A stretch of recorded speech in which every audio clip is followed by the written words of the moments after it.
Bagaimana variabel itu akan diukur?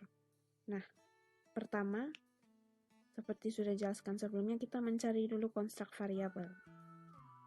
Konstruk variabel ini kita akan dapatkan dari definisi konseptual variabel tersebut. Apa yang dimaksud dengan definisi konseptual? Definisi konseptual adalah deskripsi mengenai sebuah konsep, khususnya hal-hal yang bersifat abstrak, yang berdasarkan pada referensi literatur yang dipelajari. Contohnya, kita mau meneliti happiness. Yang kita lakukan adalah mencari literatur tentang happiness. Lalu setelah kita menemukan berbagai definisi happiness, tentunya banyak ahli yang memberikan definisi yang berbeda. Dalam contoh ini, terdapat definisi happiness menurut Seligman dan Dinner.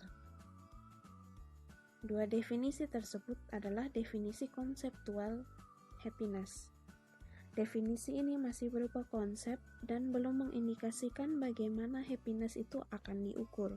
Sebagai pembuat alat ukur, kita bisa memilih salah satu definisi konseptual yang dikemukakan oleh tokoh-tokoh ini, atau kita dapat merumuskan definisi konseptual baru yang merupakan gabungan dari definisi yang sudah ada.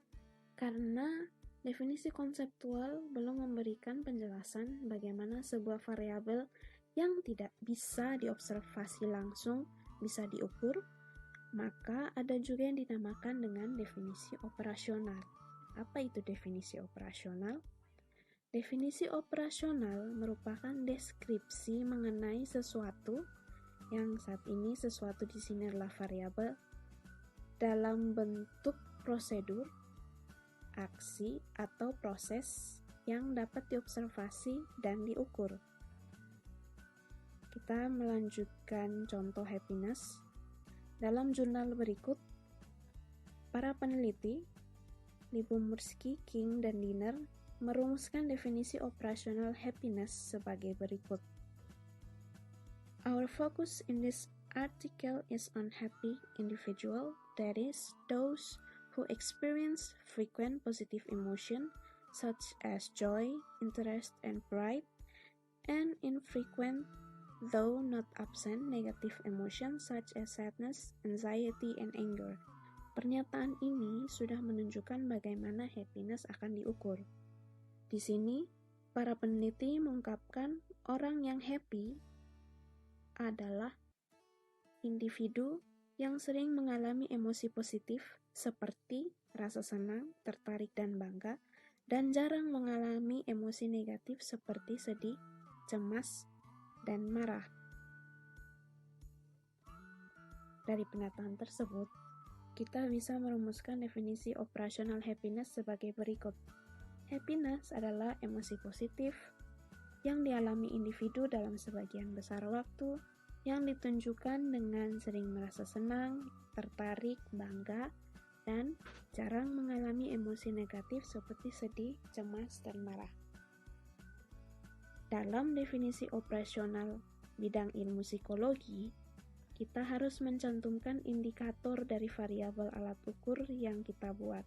Seperti yang sudah dijelaskan sebelumnya, variabel psikologi merupakan variabel yang tidak bisa diobservasi secara langsung, sehingga dirumuskan konsep yang kemudian diturunkan ke dalam indikator. Indikator sangatlah penting karena indikator ini yang bisa terukur dan indikator ini yang mewakili variabel alat ukur. Untuk membantu kita mendapatkan definisi konseptual dan merumuskan definisi operasional, penting untuk mencari literatur yang sesuai dengan variabel kita. Nah, berikut strategi mencari referensi yang baik. Penggunaan internet saat ini sudah sangat memudahkan aktivitas dalam kehidupan manusia. Kita pun setiap hari menggunakan internet. Kita bisa menggunakan Google.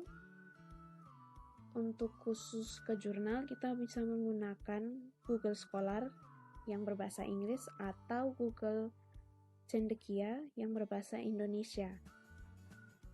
Kita bisa memanfaatkan fitur Advanced Search, pencarian tingkat lanjut, untuk lebih mengerucutkan pencarian tentang literatur variabel kita. Namun jika kita terlalu malas untuk membuka fitur Advanced Search, bisa langsung menuliskan di kolom pencarian dengan ketentuan-ketentuan yang tertera seperti ini. Seperti contoh, jika kita ingin mencari jurnal tentang kontrol diri siswa, biasanya kita akan mengetik kontrol diri siswa pada kolom pencarian. Nah, berikut hasilnya. Dari hasil pencarian kontrol diri pada siswa terdapat 72.000 literatur yang membahas tentang kontrol diri pada siswa. Namun sekarang kita coba tulis sebagai berikut dengan menggunakan tanda kutip pada awal dan akhir kontrol diri pada siswa. Hasil yang ditemukan oleh Google adalah sebanyak 136 hasil literatur. Hasil yang ditampilkan menjadi jauh lebih berkurang, hanya 138 karena dengan menggunakan tanda petik, Google hanya akan memberikan kita artikel yang menuliskan sama persis kontrol diri pada siswa. Jika keempat kata ini tidak berada dalam urutan yang sama kontrol diri pada siswa, maka artikel itu tidak dikeluarkan atau tidak dimasukkan dalam hasil pencarian. Tips lain untuk menggunakan mesin pencarian Google bisa lihat langsung pada gambar di sini.